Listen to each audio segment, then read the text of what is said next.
Yo, guys, it's Old Man G here. I'm back for a brief, reaction to the Manchester United fixture list. I know the Italy game is about to start, but I just thought I would get this in. So if you're new to the channel and if you're going to be watching later, remember to like, share, and subscribe to Red Devil Studio. Follow us on Twitter, we are on X, smash the notification button, blazing up Manchester United news. Hopefully everyone's enjoying those brief match reactions to Euro games and Copa America games. We're going to be hopefully doing a live show around about 10 o'clock GMT time.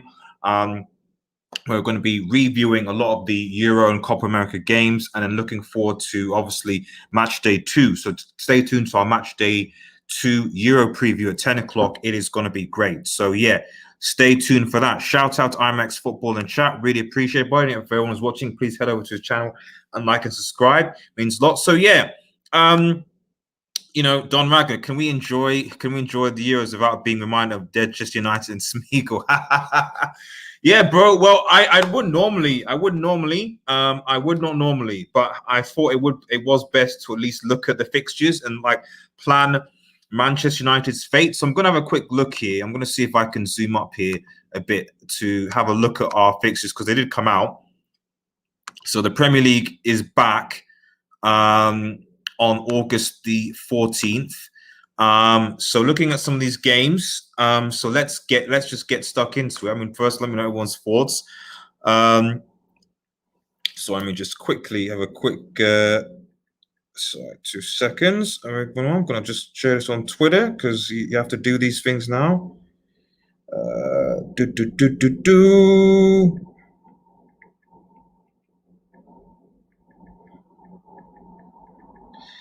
There we go. We are live. There we go. Okay, Raymond. Shout out to Raymond, actually. Long time no see, Raymond. Hope you're doing well, buddy. Thank you for coming into the chat. So let me get straight into it. Sorry, I've been so first game of the season is the 14th of March against Leeds United, which is going to be tough, actually, if you think about it, given the fact that we struggled against them last time we played Ellen Road, and this is at home. And I don't know what's going to happen, but I like to think that, you know, our last home game against Leeds was great, but we got 6-2. But you know, away from home it was pretty dire. So I like to think that we've kind of gotten over it. But I don't know. I really don't know, because Bielsa seemed to have. I think Bielsa's a good coach, and he seemed to figure out the fact that actually, you know what, if I just don't send players forward and bomb off and all the rest of it, we might actually get something on this Manchester United side. And we got frustrated in that game, and it is what it is. I might be hand this fixtures to Ollie. He thought it was a list of cocktails at the United Copper Pie. Don Raglan, man, never ceases to impress, man, with that humor, man. I've missed it. By the way. Hope you're doing well as well, man. So Leeds, Southampton, Wolves, Newcastle, West Ham. Now, to be honest, those first 5 games not that bad. You know, last season we did beat Leeds, Southampton, Wolves, obviously new coach, Newcastle, and West Ham. We have 2 of those games actually at home. And we did beat Leeds and Newcastle, if I recall, at home at the start anyway. And then we obviously have Wolves, Southampton, and West Ham away, all of which we actually won away from home. And obviously our away form has been pretty good. So I can't really complain. That's for those first 5 games. I think they're reasonable games. As we look into September, you've got obviously Aston Villa afterwards, which will be a bit tight. Then in October, you've got, October, November. Now, October, November look like the killer months. And if we are going to be in for any sort of challenge or title or whatever we're supposed to be doing next season, because quite frankly, unless we sign someone like Jadon, unless we make major signings, Sancho, Varane, and all the rest of it, then I don't see. I legit don't see how we're going to do well in this season, aside from potentially just getting top 4, because I think that Arsenal and Spurs are more of a mess than we are, and Brendan Rodgers is still questionable at times. So I would probably think that with this squad we can probably get another top 4 out of it, but that's it as far as I'm concerned, because Manchester United and the board have not shown any real commitment to really spend big to get key signings for us to push on further to win a title. Putting that aside, because that'll be in a sort of a previous team towards the end of the season. Shout out to Rasmus, man. Long time no see, Rasmus. Hope you're doing well, buddy. Glad to see that you're around. I know you haven't been here for a while, but really hope you're doing well. It's good. I'm seeing some of the old gang. Raymond, Don Magna, Rasmus, man. Where have you guys all been, man? It's good to see you guys. So that October month, I think for me is where it gets real. I think October is where it gets real, and I think that in 8 games, you've got Everton, Leicester, Liverpool, Spurs, City, Watford, Chelsea, and Arsenal. I mean, that's ridiculous. That is actually ridiculous. That is literally, it's ridiculous. We pretty much play every single top team, like the top 7, let's put it that way, in October, November. Now, what I would say, and I'll scroll on to later, score later, is that like it means that our December will be quite one. But I just want to react to that October, November, guys. October, November.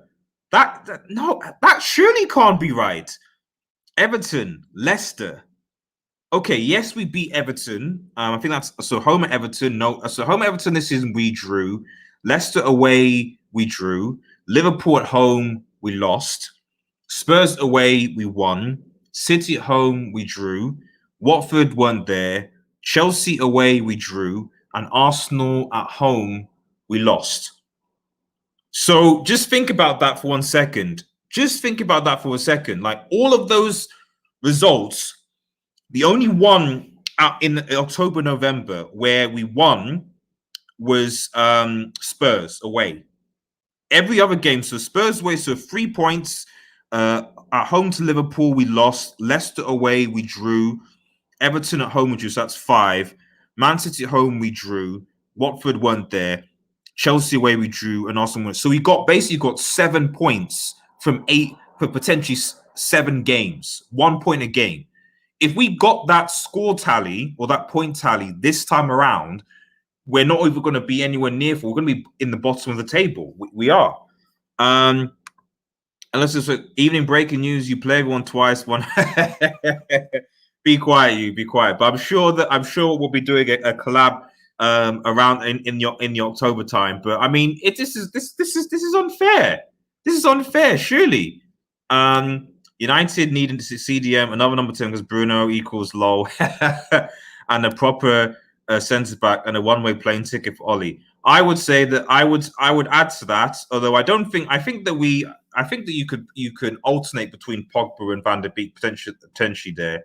I wouldn't say we need a number 10. I definitely think that we need a CDM and a centre back. I would argue possibly a right back to compete with Wan-Bissaka, and obviously Sancho, right winger, because we do need because as much as I love Greenwood, he's not a right winger as well. As for the wine playing ticket, Ollie, unfortunately, is going to be renewed with a new contract on. What do you mean, go? They spend money, but yeah, Tom Heaton, man, Tom Heaton. Yeah, that is our signing. That is a signing. Tom Heaton is the GOAT. From what I was told, Tom Heaton is definitely the GOAT. So yeah, that October, November is going to be absolutely brutal. So as far as I'm concerned, we'll know whether we're in a title race or possibly even a top 4 race by the end of November this year, because all of those teams will be pretty much in and around top 4 competing for the title. We can't get. I would expect from those, if we want the title, and I know the board don't because they're clueless. I'd expect at least that's 8, so that's 24 points. So I'd expect at least anywhere between 15 to 20 points from these games. I don't know where they're going to come from. We'd have to beat Everton, Leicester, probably Spurs again, which is doable. 9, Arsenal possibly, maybe. So you got the 12, Watford 15. You know, that's where Everton, Leicester, Spurs, Arsenal, and Watford are must wins. Liverpool, City, Chelsea. You know, it is what it is. Look at our run. It was literally like, this is no sympathy here. Of course. But are you in the Champions League, boy? Are you in the Champions League, boy? That's the question. That is the question. Sorry, I didn't mean that. Right. So let me quickly move on. Okay, so December. So this is our Christmas run. So our Christmas run is actually not that bad, and for me, that's encouraging. Our Christmas and January run. So we get a crap October, November, but actually our December and January run is actually not that bad. We played Crystal Palace at home, although we did lose to them last time, but that was the start of the season. Norwich away, Brentford, Brighton, Newcastle, Burnley, and Christmas. So that if United are really on point with those 6 games, 1, 2, 3, 4, 5. Wait, 1, 2, 3, 4, 5, 6. That should be 18 points at least. Same thing going to January. Wolves, Villa, West Ham. Maybe Villa might give us problems, and West Ham at home. But again, should be wins. Should be dubs. Should be dubs, to be honest. Should be dubs.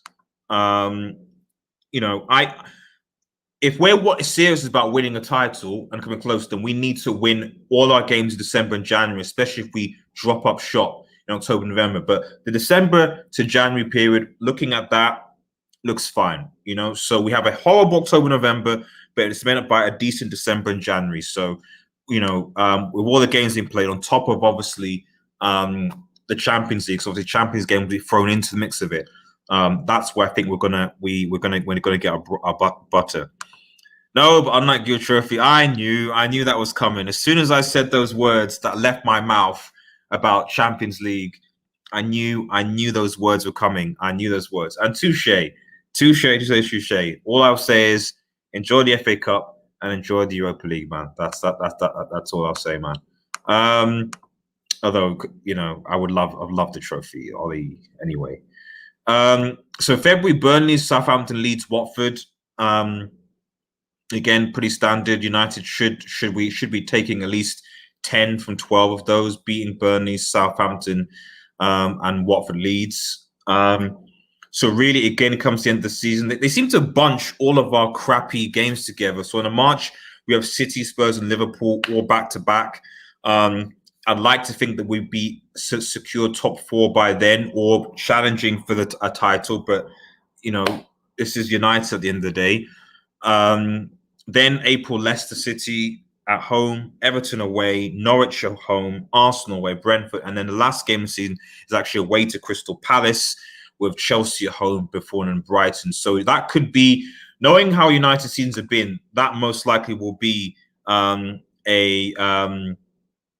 top 4 game. I won't be surprised if that's a top 4 game, to be honest. But we obviously need to do more when we obviously need to improve. LFC Boy says, how did your final go, by the way? Sit down. Sit down. I hear what you're saying.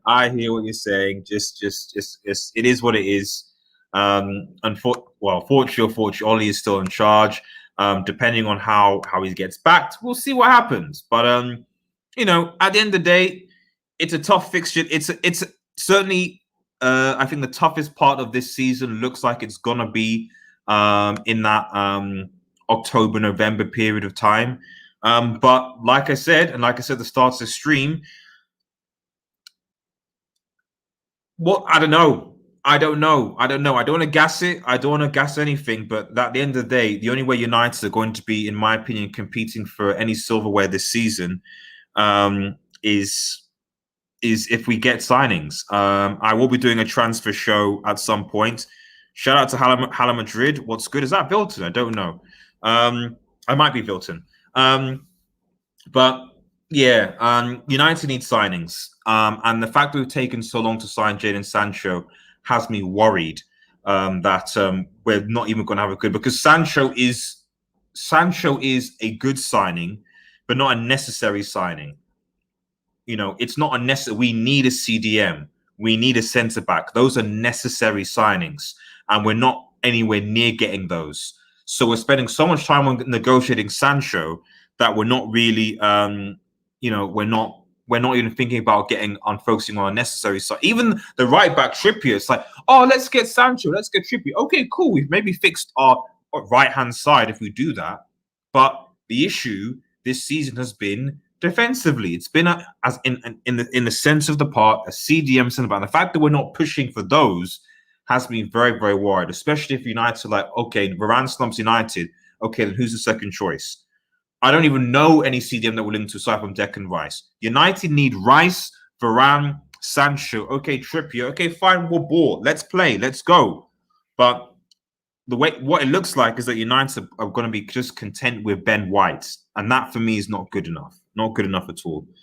Remember to like the vid, guys. Remember to like the vid, share and subscribe to Red Devil Studio. We're also on Twitch as well, on Red Devil Studio. So please head over and follow us on Twitch as well. I'll be trying to do more watch longs on there now that I have a bit more time. I'll probably do the Euro final on there as well, actually. The first signing we need is a head coach. I've got a lot of Ollie outers on the thing. I will say I'm Ollie indifferent right now. I'm not Ollie in or Ollie out. I'm Ollie indifferent, because right now there's no one really in the market, in my opinion, that I want to come in that would do a better job, or who I like, the football that I would like, to be honest. I know I don't want Conte at Manchester United or Simeone. There just isn't. If I was going to go for someone, it would have been Nagelsmann, and he got snapped up by Bayern. Outside of that, I can't think of much else that would push us to actually winning or competing to win major silverware. That's my opinion, though. The only youth player on my screen that looks promising is Hannibal. Ahmad looks good. I mean, if you count Ahmad as a youth player, I think Ahmad looks very promising. I wish he'd get more game time, Ahmad. I want to see more of Ahmad this season. Hannibal as well. Elonga actually looked okay, although I think Elonga and Elonga had a few decent appearances towards the end of the season, but I would want to see Elonga and Shotire go on some good loans. They need to go on good loans. Elonga, Shotire need to go on loans. I think Hannibal probably needs to go out on loan as well, because Van der Beek's going to demand more game time. So for me, I want to see more of Ahmed, because Daniel James, for me, should either go out on loan or should be sold because he's had his chance.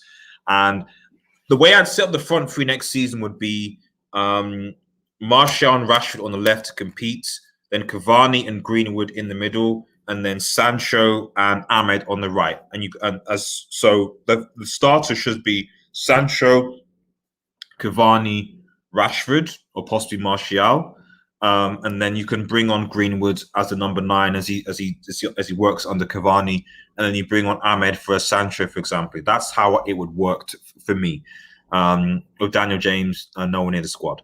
No disrespect to Daniel James. Talking of Bayern, it is disgraceful they take players and coach some rivals so often. Well, that's the Bundesliga, man. They are the biggest club in Germany, and at the end of the day, the way that most German models are, unlike the UK, where basically it's just billionaires that buy clubs and just spend tons of money to get big players. In Germany, that's not the case. It's 50% fan ownership, and so the Bayern are obviously the richest club in the Bundesliga, and so as a result, if your model is based on selling players to make money, a la Dortmund, it's inevitable almost. When do you think Rashford will be sitting on the bench at Crystal Palace in 2 or 3 seasons? Rashford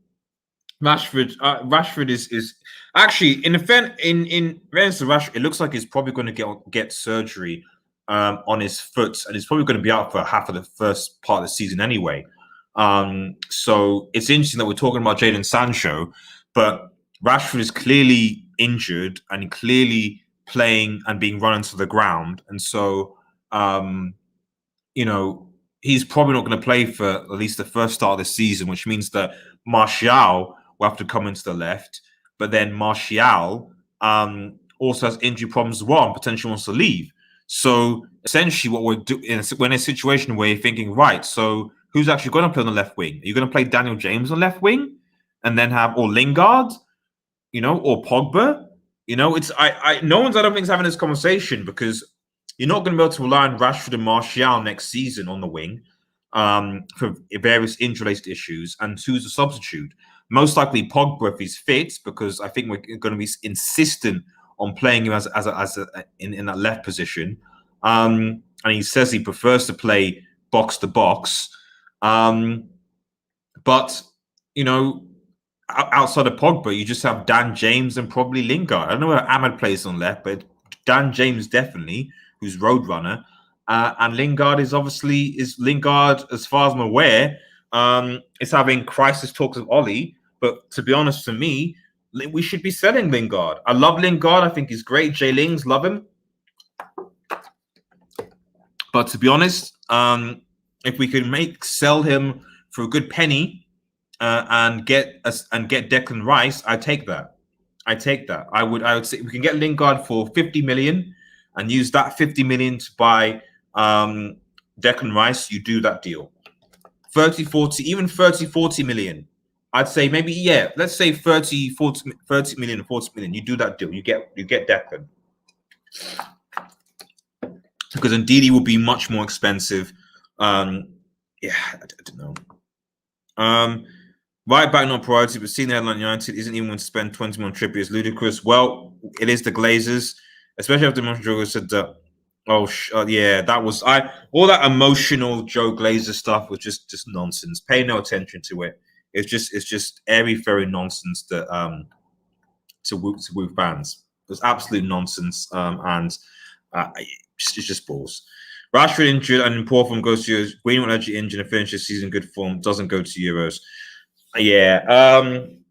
Southgate is questionable with some of his. I mean, I don't even know why Tomori, for example, got Maguire, for example, is injured. We know he's injured, he's recovering. So why is he in the squad? And say Tomori is not in the squad.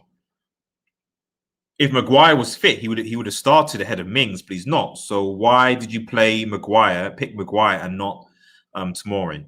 That makes no sense to me. You basically brought 2 Manchester United players that were injured to the Euros. 0 cents. 0 cents to me. Especially when you could have had other players. Maybe you could have brought Ward-Prowse, an extra midfielder. It just makes no sense. Ole Gunnar Southgate. Well, if he wins the Euros, he'll be called the Gate. I think if Southgate wins the Euros, he'll be called the Gate. And if Ole somehow wins the treble, he'll be known as the Gunner.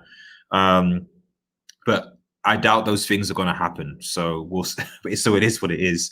Anyway, guys, I'm off to watch the Italy game. Make sure you check out our Euros match day 2 preview, as well as a review of the last match day that's coming up at 10 o'clock British Standard Time. So just over an hour now, actually. Also look at our match reactions. Hope you guys are enjoying those Euro reactions.